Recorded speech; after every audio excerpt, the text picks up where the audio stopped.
Welcome, listeners, to this Speaking from Our Hearts podcast episode, where I'm joined today by a modern man, Mr. Fidel Bohill.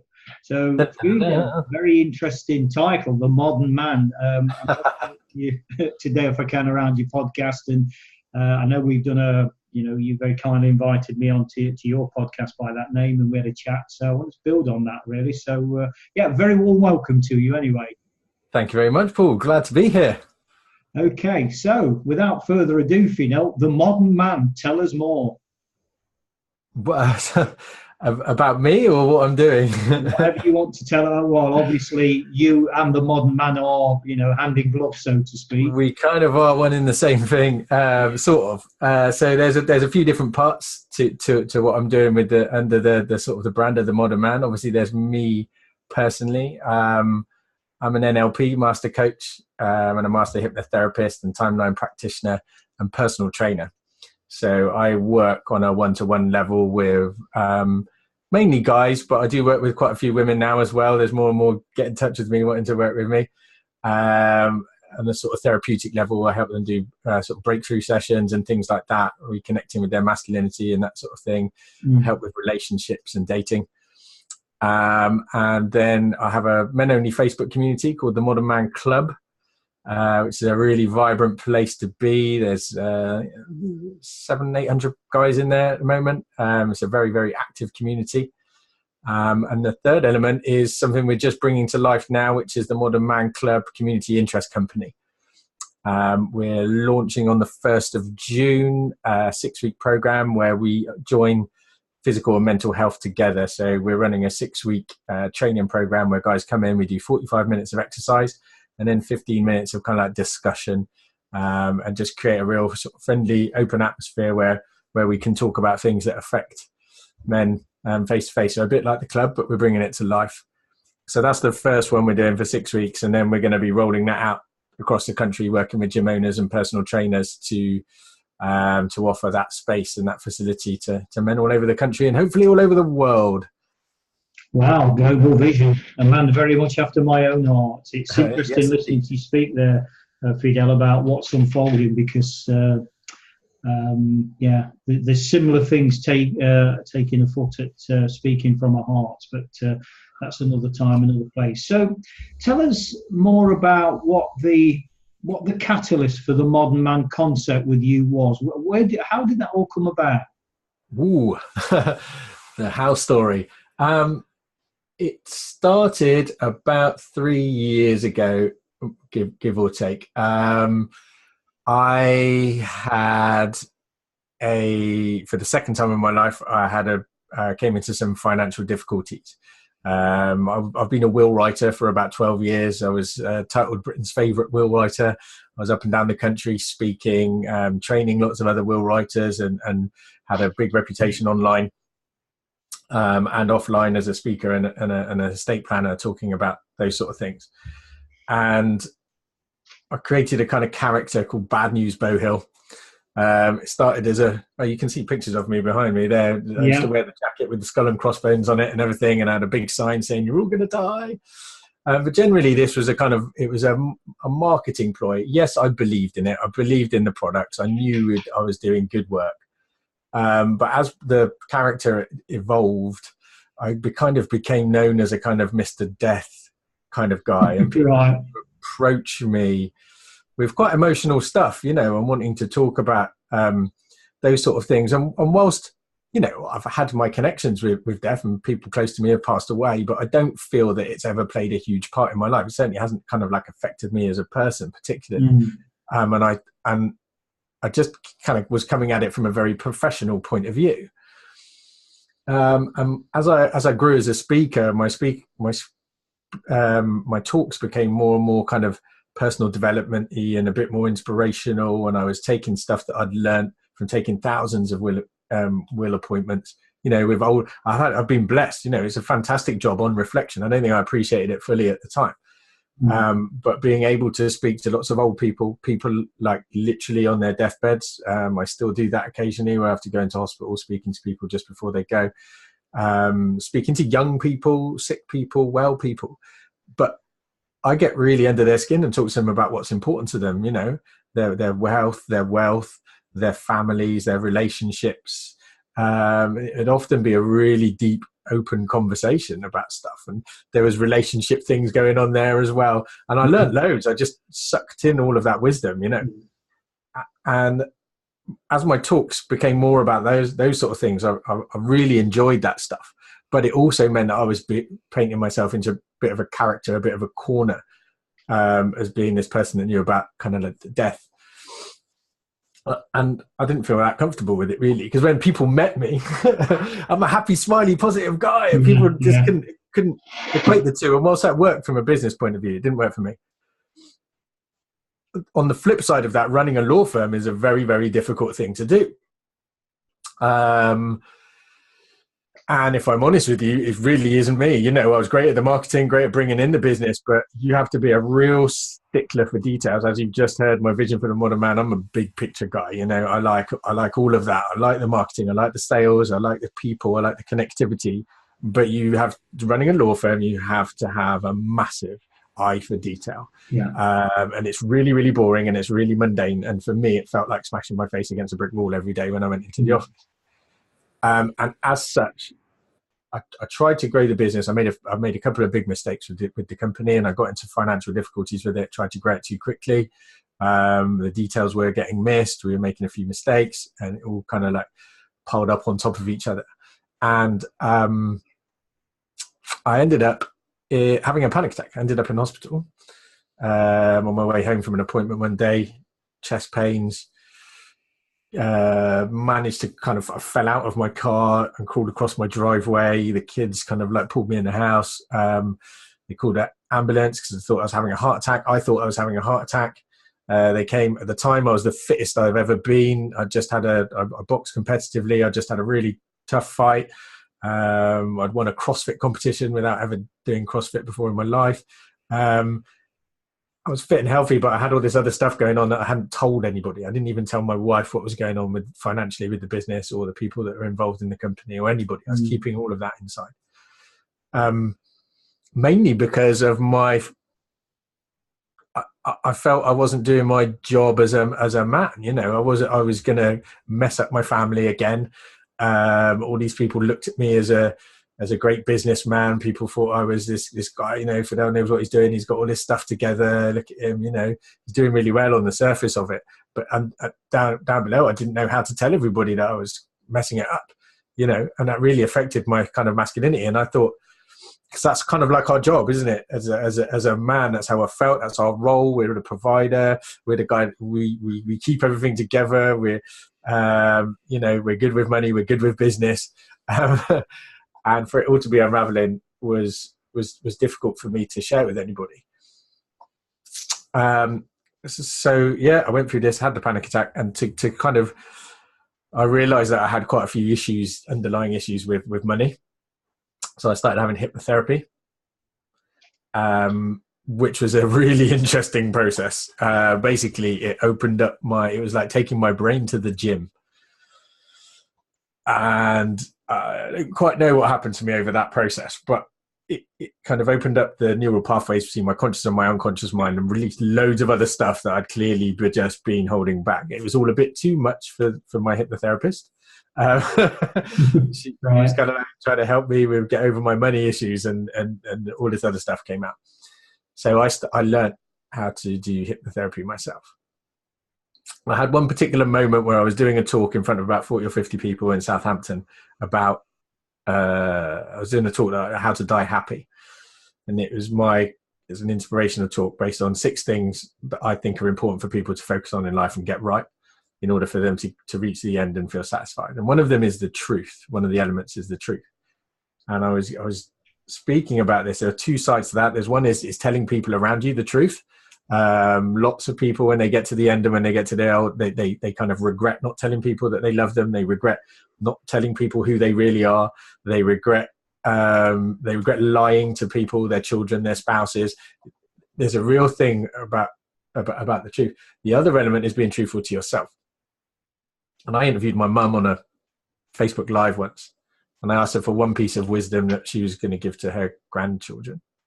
And she said, find out who you really are and live that life. as soon as you can, because I took too long. And I'd never told anybody this whilst I was doing this talk, even though it fitted in very well. But behind me, I had like some photographs just spinning around on the screen behind me, and there was one of me hugging my mum, and it just reminded me of that conversation as I was doing this part of the truth.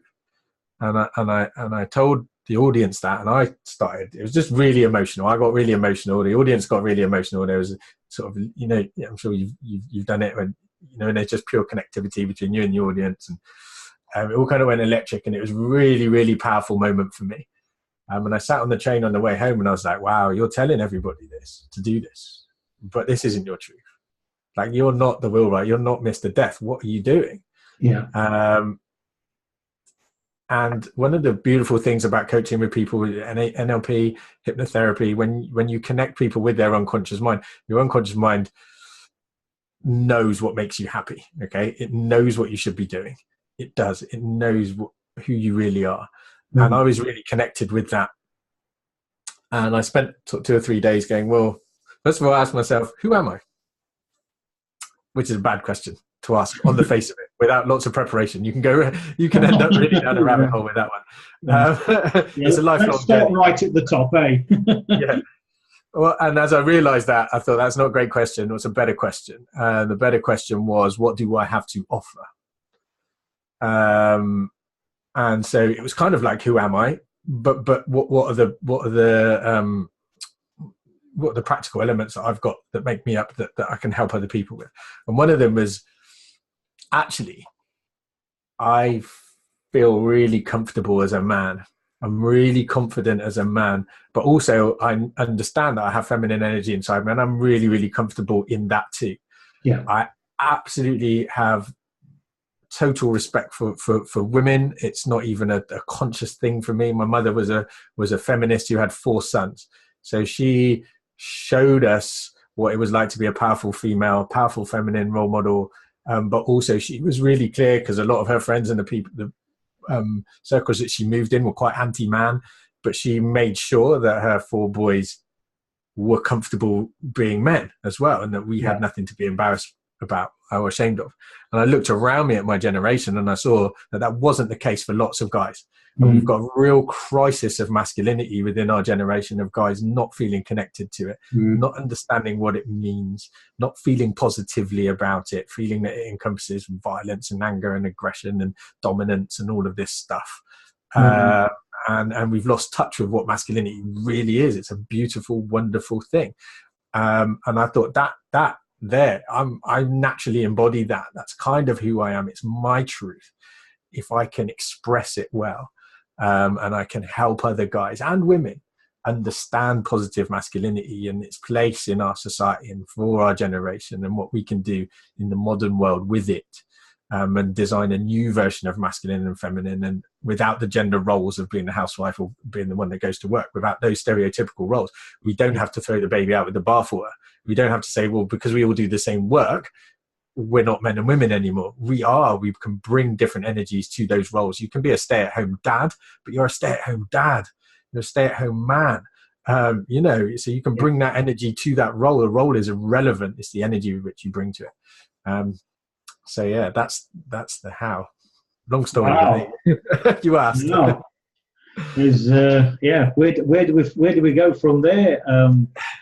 Just want to pick up, Fidel, about your word truth, because for me, when I hear that word truth, it's tied in with beliefs, because our beliefs form our truths. And I think one of the things I've learned is that there are things that we believe to be true, which is our kind of local knowledge or awareness, and then there is the universal truth, which we go in search of. So whether we as individuals, and we're all obviously at different levels of awareness in our lives around any given matter, but whether we have a belief system, we have a truth, don't we, for us, that based on our upbringing, our peers, our experiences, our society, our culture, everything that kind of goes into this rich melting pot that gives us this, or this is my will, this is my truth. Yes. And that doesn't necessarily make it right or wrong, does it? But it certainly to whatever degree, doesn't make it a universal truth that applies to all of us. You know, those laws of nature, if you will, that I personally believe as transformational teachers, it's our responsibility, is probably the right word, Fidel, to uncover what they are. Because when we get that very high level awareness of the truth, then we can convey that message, and then people will obviously adopt that to their level of awareness at time, but at least they've got something to work towards. And what I'm hearing here with your emergence, Fidel, is kind of your truth. Your truth was up there. The fact that you didn't know that, well, that was your voyage. That was your purpose. You know, the 3 levels of Dharma: seek your higher self, find your unique talent, stroke gift, and then give to the world. And that's, for me, that's your Dharma unfolding, isn't it? It is, yeah. I think it's one of the important things is to also appreciate that we're always still learning, and what might be a truth for at one point in your life, it's cool to change. You know, it's cool to change, and if it's your truth, people around you will understand. That was one thing that almost surprised me a bit, because I was very well known as a will writer, and I had a massive thing. I was like, so how are people going to think about me coming out as a coach, you know, or a therapist? It's like such a departure. They're almost 2 opposite ends of the spectrum, really. But when I finally did it, after much angst and limiting beliefs and everything else like that, and having to therapize myself, everybody just went, yeah, of course. Like, no one batted an eyelid. I just went, well, yeah, I'm the Modern Man coach. Here's my club and everything else. Come and join me. I'm going to talk about masculinity. Everyone went, well, yeah, that's much more you than that. We never got that other guy. This is you. And I had clients straight away. As soon as I came out as a coach, I had clients picked up. And that's when you know that it is the right thing. You are doing your truth. Is when other people just look at it and go, yep, they get it. It just makes perfect sense, and people want to connect with you and work with you. Then you know you're doing the right thing and you're expressing it in the right way. But it can change. I'm learning stuff all the time.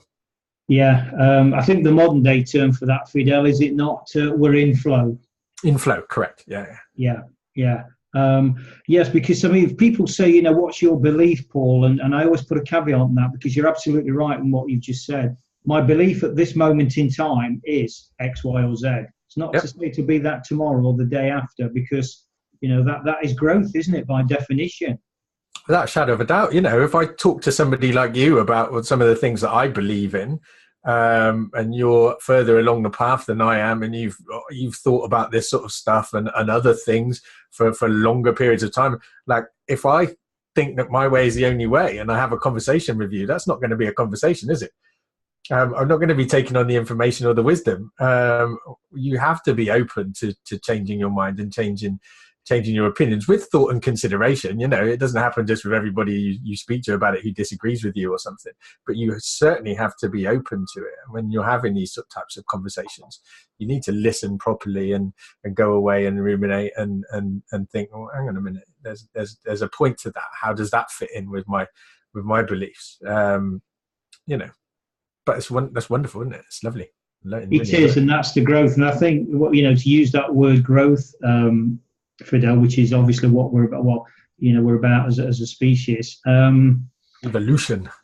Yeah, absolutely. I'm kind of intrigued to flirt, if that's the right word, with one or two. You know, you've got your Modern Man podcast, and I'm interested to kind of get an insight into some of the interviews you've had, and, you know, if you don't, I mean, stuff's out there anyway, so people can access it. So we're not talking. We're not breaking any confidentialities here. No, not at all. No. So I just like some of the more to share some of the more interesting insights, Fidel, that come to mind as a result of those conversations, because I think this podcasting medium is very, very powerful for it is.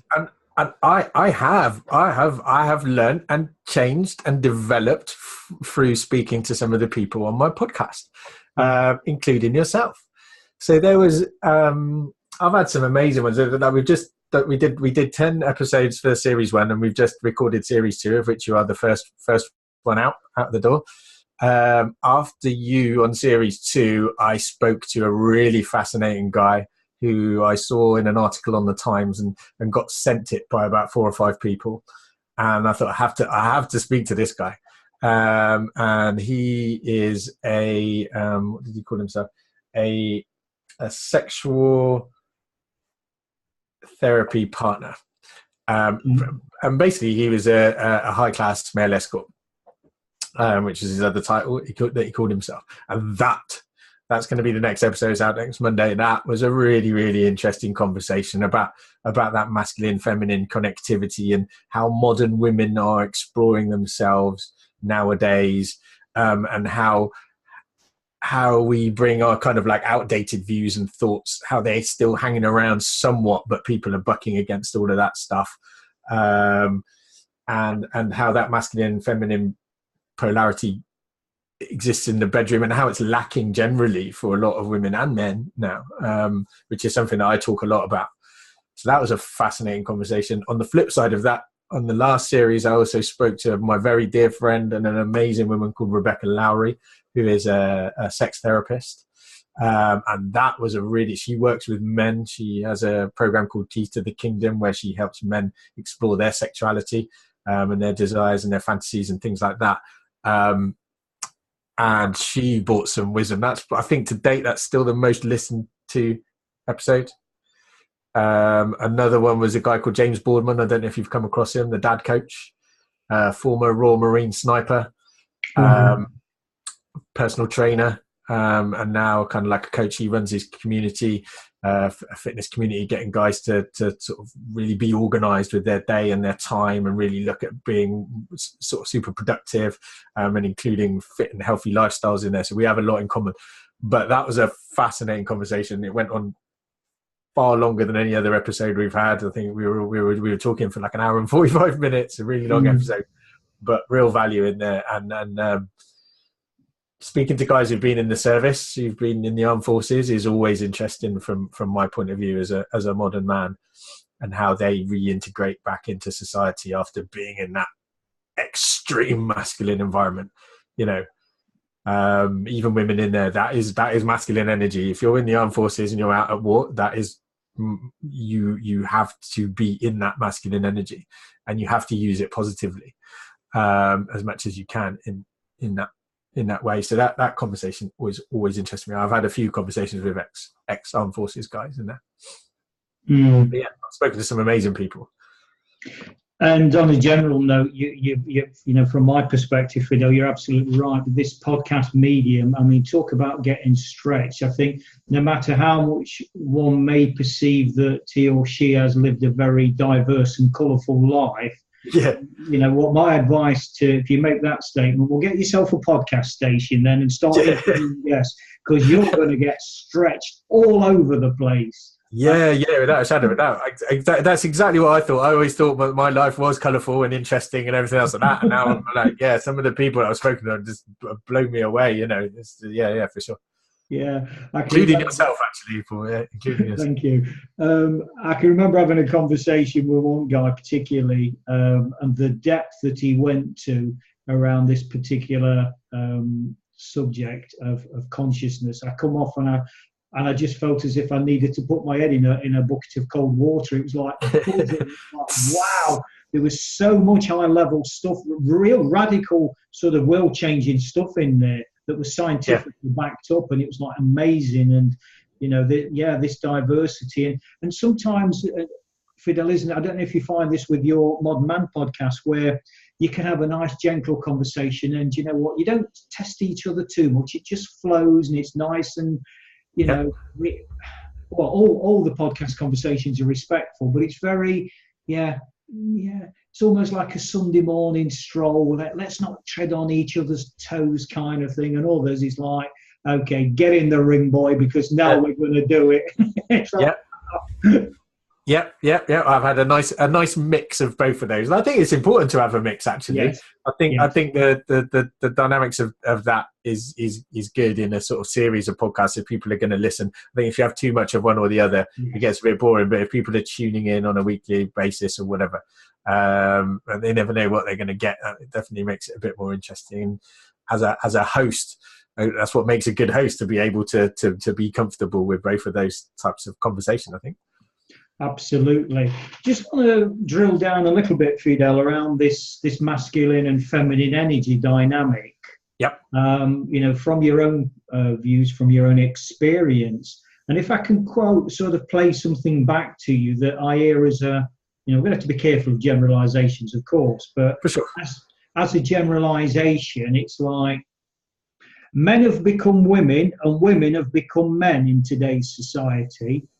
What's your take on that? It's interesting, and I think in some aspects it's kind of right, and it's causing us to be pretty unhappy.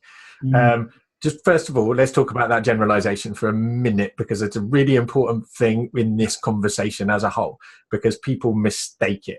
And if you talk about masculinity or you talk about femininity, people often go, oh, but what about the people in the middle? What about people who don't connect with either of those two words? Yes. Which is a rising voice in our society at the moment. Yes. Just because you talk as a masculine male has just as much right to talk about how he feels as one of those with that truth as somebody who's completely gender neutral. Yes. Okay, and that's the way. And if I talk about being a masculine male, it does not mean that I don't agree or believe that you can also be completely gender neutral, because I do. I totally understand that there are lots of people who don't identify with what I'm talking about. Yeah. However, I don't think that should be the only conversation, because there are a vast amount of people who do connect with it, or who should or could and would like to connect with it and feel much more comfortable with that. And those are the people that I'm talking to, really. And I don't want it to exclude the people in the middle, but that's not my conversation. It's not something I can relate to, not something I fully understand. Even though I have spoken to lots of people about it, I still struggle with it. And I think that's natural. I think that's reason for the backlash a little bit, is because when you feel inherently masculine or inherently feminine, it's such a core part of who you are, that it's really difficult to understand somebody who doesn't feel that way. It's so elemental for some people, but I expect they feel exactly the same. So, because I'm speaking about this, it doesn't mean that I'm anti that, or I don't think it exists, or I don't think that's an equally valid feeling, emotion, or way to live or be. So that's my asterisks. Yeah. So the question of men becoming women, women becoming men, I think what we've done is, I speak to a lot of women and they don't feel positively about femininity. There's lots of women who feel that femininity is somehow weak, it's somehow all very flowery, and that if they connect with their femininity, they won't be able to work hard, they won't be able to win at sports or achieve the stuff that they want to do. And so they put on this suit of armor, this masculine suit of armor, to go into work, and they go into business, they go into work, they go into sports, they go into things like that in their masculine energy, which tires them out. It makes them tired, because it takes testosterone to be in your masculine energy. It takes you to be in your femininity. There's a lot of guys in our generation particularly, we've been told that the way that the modern man and the way to be as a man is to open up, to be loving, to be gentle, and all of those things. And whilst that is, yes, as men, we can still be in our feminine energy and do all of that stuff. But we've been kind of like said that that's the only way, and we've lost touch with actually that strength and what that means, that leadership, that decisiveness. We've lost that element. And actually then what you've got a lot of guys who are spending their time in that softer energy. They're forgetting how to make decisions. They're allowing, and we've got that swap over. And where it really comes about is in marriages and relationships. Yeah. And so I do a talk on this, the polarity within relationships, and it happened in my marriage as well, where you've got lots of women who are out there being strong, independent women, and they're going to work and they're being decisive and they're running businesses very successfully and very well, and they're working in high-level operations and everything else like that. Then they're coming home and they're having to make the decisions at home. They're having to make decisions about the kids and what everyone's going to eat and booking the holidays and telling everyone. And what men have tried to do when they get into a relationship is to please their partner. And you see it as jokes all over the internet, and people joke about it, the woman being running the household and everything else like that, and everything. And men have forgot how to be decisive, because if they make a wrong decision, they're then chastised and told that it's incorrect. The woman will continue then to make all the decisions. Guys will forget how to do that and how to be in their masculine energy, how to lead their family, and how to make them feel safe and secure. And because of that, that dynamic shifts. And the first thing to drop off is sex. People will stop having sex because that polarity isn't there. You need that polarity, that masculine and feminine, even in same-sex relationships. I've had lots of conversations with it. There will be a masculine and a feminine energy in any healthy sexual partnership that continues over time. Okay, you can do all sorts of stuff on a one-night stand, or even for a few weeks, 3 months, 6 months. But over the years, that polarity needs to exist for there order to still be a sexual dynamic and an attraction. And we've just got loads of unhappy people. And as soon as I start talking about this, I get men and women going, yes, that's my marriage. That's what's going on.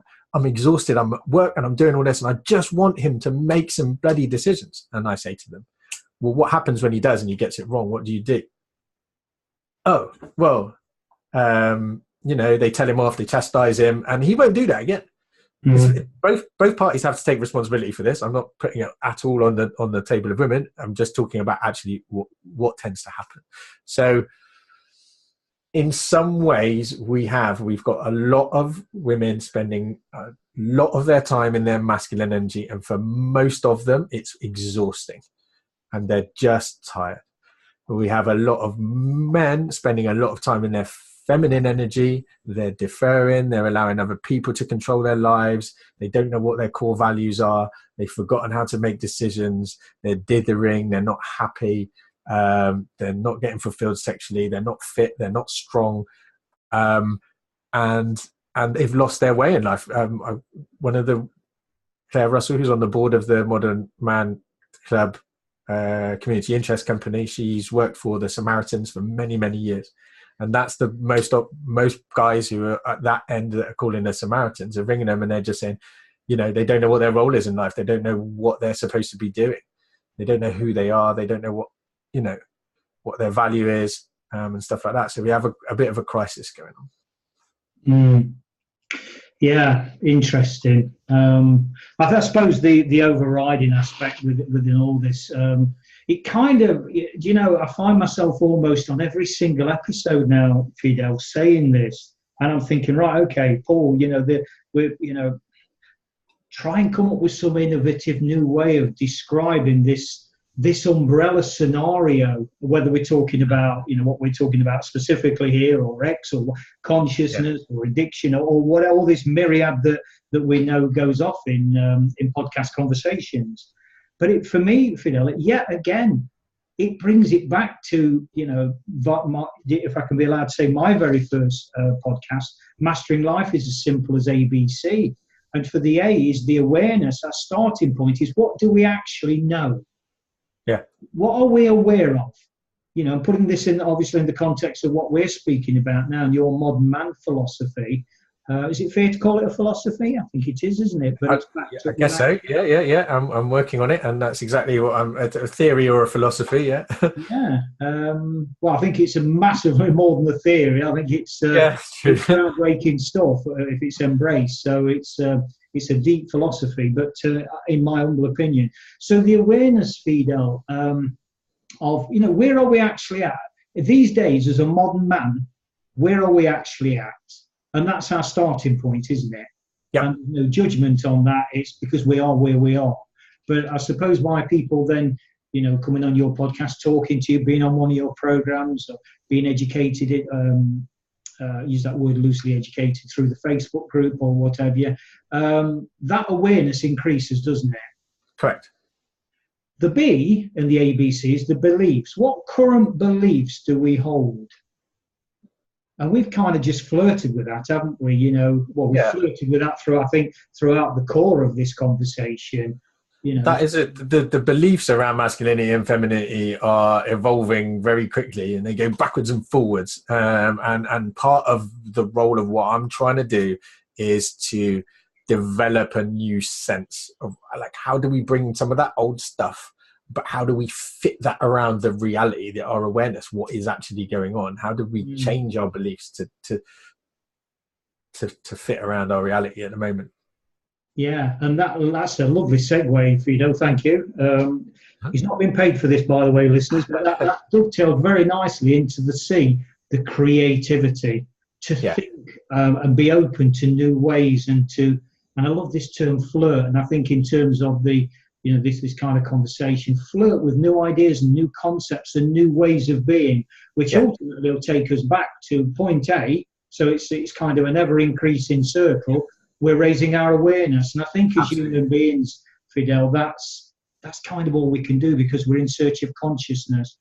Because that, for me, in terms of who am I, that consciousness runs right through the middle of that as well. So I love when you made reference to that question earlier.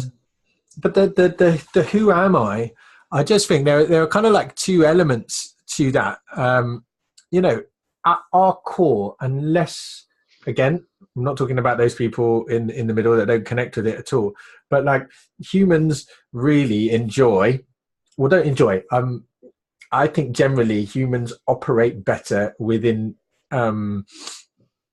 with sort of some sort of structure in their life, with some sort of set of rules in order to go by. That's how societies work, and generally humans are pack animals. We like to be part of a society. We like to have a set of rules, despite the fact that we love this idea of freedom and choice. It's actually very debilitating for most. Okay. For most people, choice is overwhelming. And when we start, this is part of the problem with this gender conversation that's going on at the moment. When we tell people you can choose, like, something so basic, it's like, since the dawn of time, right?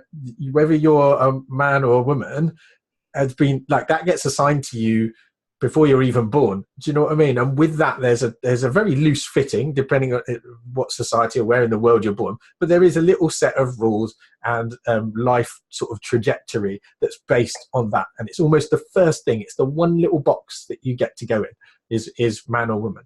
And when you start mucking around with that and going, well, actually, do you know what? There's no such thing.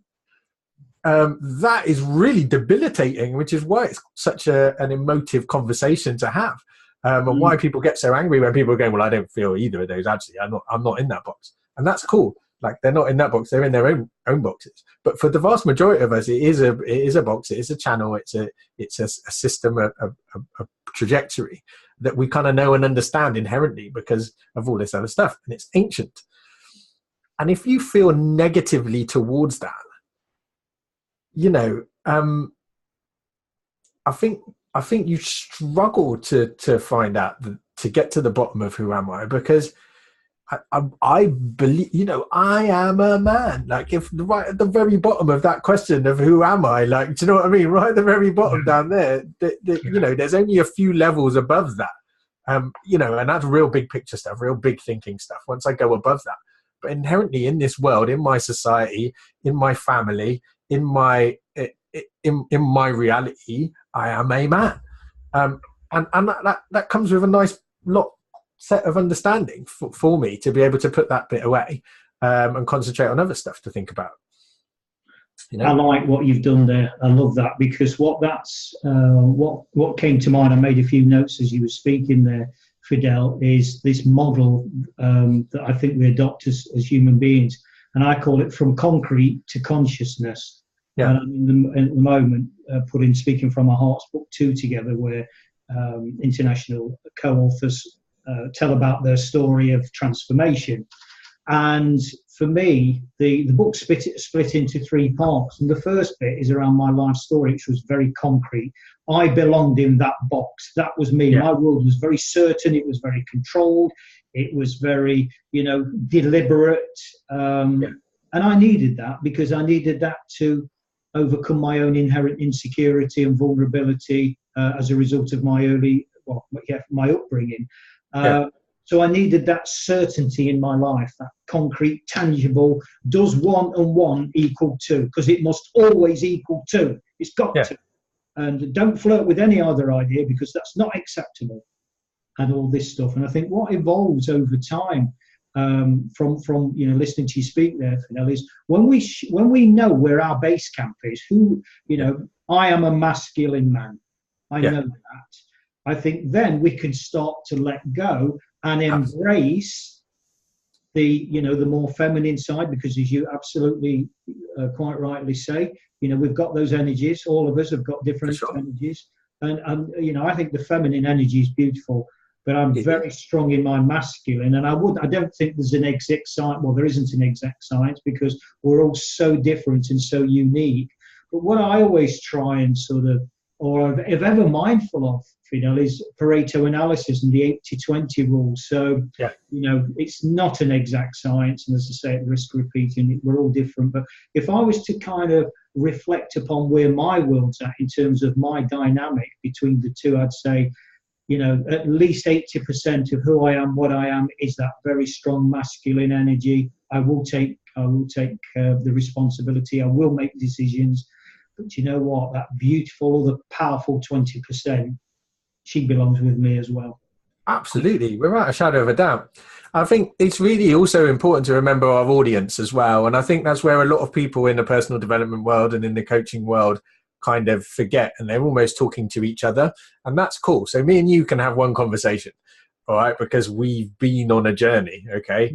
And we've you see stuff, you go through things, and you're able to have a conversation on a different level that can't exist just for a Facebook post or through and talking to people who haven't been on that journey.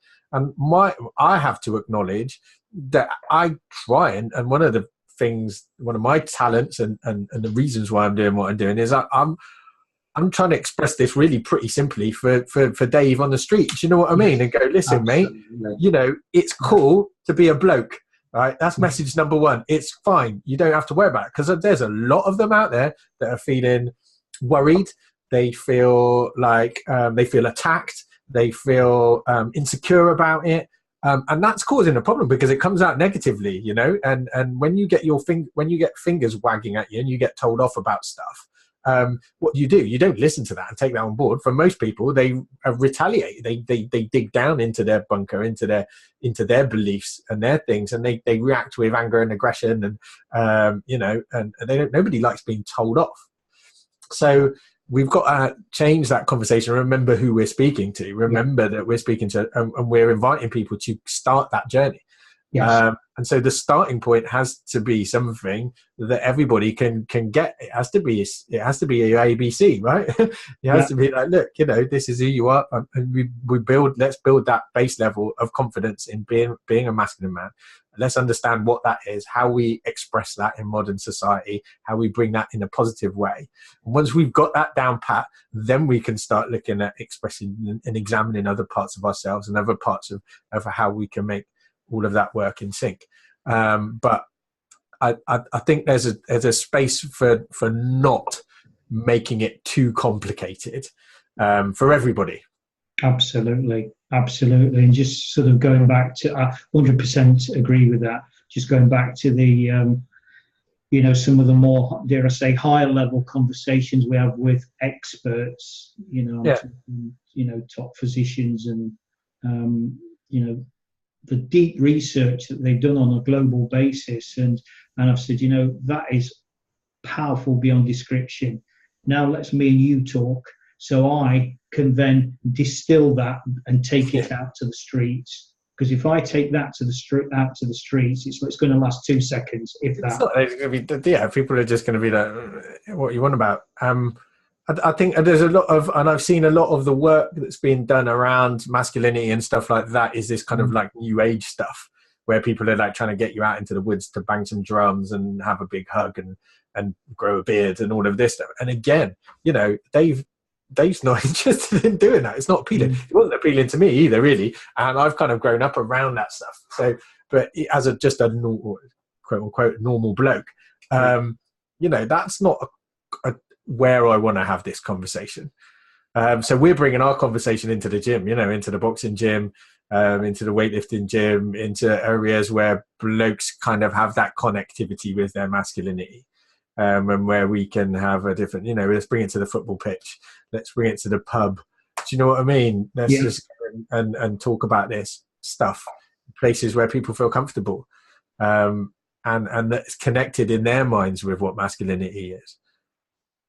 Yeah, and I think that's the key thing. That's the contrast. That's actually a bit of a paradox there, Fido, because if I'm hearing you correctly, going into the gym, the pub, speaking at the bar, that kind of, stereotypical male-dominated sort of environment, or maybe I'm being too subjective because that was my life for decades. Yeah.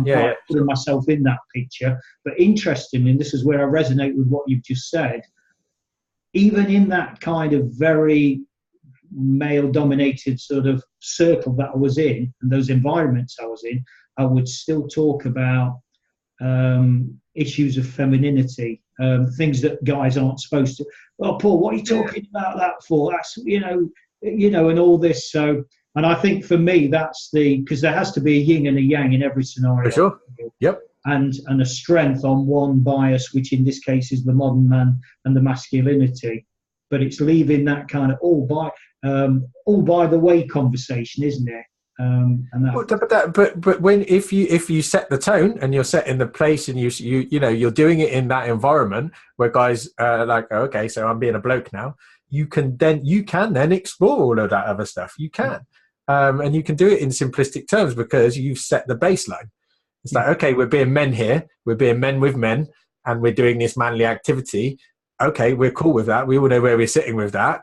Right, let's talk about what it's like to be in our feminine. Let's talk about crying. Let's talk about art. Let's talk about where we, where the beauty is in our lives. Let's talk about the softness. Let's do that. But let's do it as men. With that being clear as to what that kind of means for us all in a positive way. Absolutely. Okay, I always, Fidel, that doesn't make it right and it doesn't make it wrong, but I always say to guests at the end of the any podcast episode, it's that proverbial elevator, isn't it? You've got 30 seconds in a lift, and I take that to another stage and say, right, if you had one message above all others, and you've got sort of, 15, 30 seconds to tell the world before you go, what would that be, Fidel? That it's okay to be a man. Yeah? It's okay to be a man. Look down inside you. We all know what that means. Listen, we watch heroes and everything else like that. That's what positive masculinity is about. Yes, women are capable of doing it, but, within all of us guys, there is that positive sense of masculinity. Do it, reconnect with it. It's okay. Brilliant. Okay, Fidel. So for me, and I hope for the listeners too, a fascinating conversation. Thank you for that. How can people get hold of you? How can they contact you to find out more about the work, the invaluable work, I believe, that you do? Mainly I hang out on Facebook. So my name's Fidel Bowhill. I'm on my personal profile. Come and find me on Facebook. I accept lots of friends as long as it's a real profile. The Modern Man Club, if you search for The Modern Man Club, it's a Facebook group. So you can search for that, press the join request, and as long as you're a man, you'll be let in. My website is www.modernman.org.uk. So that's another way of getting in touch with me. And I'm all the other social medias, Modern Man Coach, Twitter, Modern Man Coach on Instagram, and Fidel Bad News Bowhill on LinkedIn. Brilliant. Okay. Well, these contact details will be in the podcast show notes. So all that remains for me now, Fidel, is to reinforce yet again that it's been an absolute pleasure. Thank you. And this is our second, I think it's fair to say, in-depth conversation, which has been thoroughly enjoyable. So thank you. Thank you. It's been great to be on. Thanks. Okay, so there you have it, listeners. Fidel Bohill, the modern man. Hope you've enjoyed that. More importantly, I hope you've took some little nuggets out of it. And I'll probably get shot for this. But till the next time, guys, particularly, it's okay to be a man. And I'll leave you with that thought. Thank you.